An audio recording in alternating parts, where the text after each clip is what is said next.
Hi, this is Chris at the Wandering Bull. Today we're going to compare different bead techniques throughout the region of North America, and the different tribes used similar techniques but ended up with different results. So the examples here in front of me are primarily lazy stitch. This teepee bag is done in lazy stitch with reproduction beads, beaded on brain tan, both sides, with tin cones and deer hair, tin cones and horsehair. Nice pair of Lakota moccasins, probably 1880s, 1890s, done in lazy stitch. Rawhide soles. There's a blanket strip done in lazy stitch, and originally blanket strips were quilled, and when they tanned a bison hide, they cut it from the head to the tail, and then that strip of quill work and now beadwork was applied to hide that seam.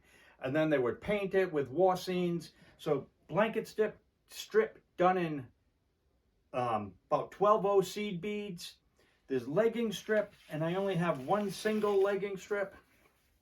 Once again, 1880s, 1890s, just dating it from the white center red beads, but lazy stitch done on brain tan. And you can see on the reverse side, those rose as they came all the way through the leather. Here's another lazy stitch bag, unusual in its technique in which they applied the lazy stitch. So instead of going around in a circle, similar to a rosette, they started and beaded a line, and then worked out this pattern with turning the rows of lazy stitch going in different directions. Complicated, unique, a nice appearance. The top is all edge beaded and also done on brain tan. Have a nice little knife sheath, probably 1910, 1900, lazy stitch, bead wrap fringe, great greasy yellow.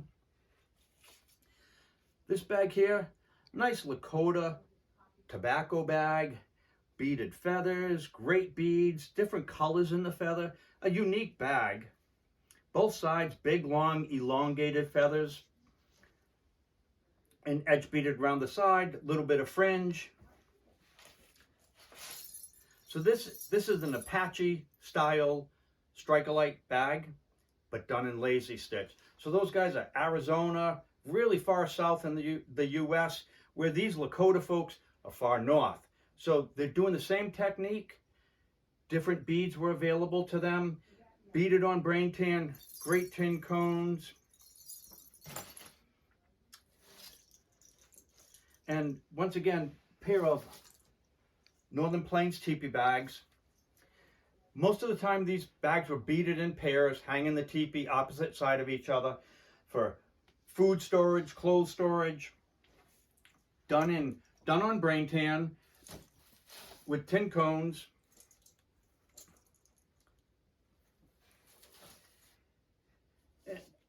We talked about this earlier in the applique video, but I brought it over into the lazy stitch video because the edge is lazy stitched and the center is applique.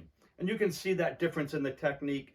The lazy stitch, they're probably using between 5 and 9 beads per row.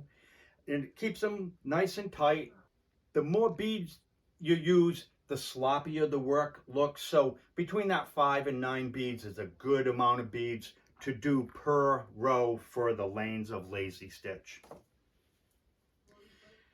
Pair of women's leggings, lazy stitch, probably from 1940s. Judge that by the beads and the technique.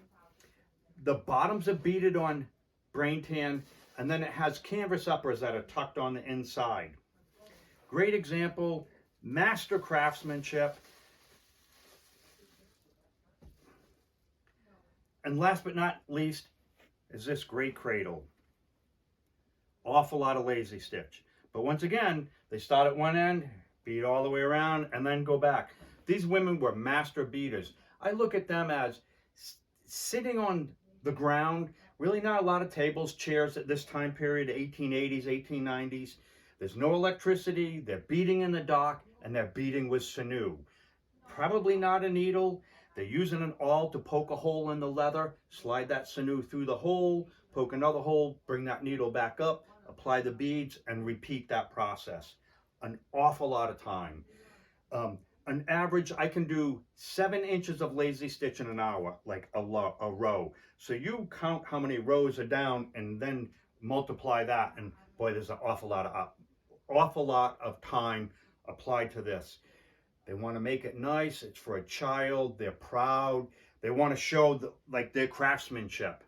So this is the lazy stitch portion of the video, and comparing the tribes and the different techniques, the different beads that we use. Different tribes throughout the country use the same technique, but their end result is very different. Chris at the Wandering Bull, thanks for watching. Hopefully this has been helpful. 1-800-430-2855. Check us out on Facebook and Instagram. Thanks for watching.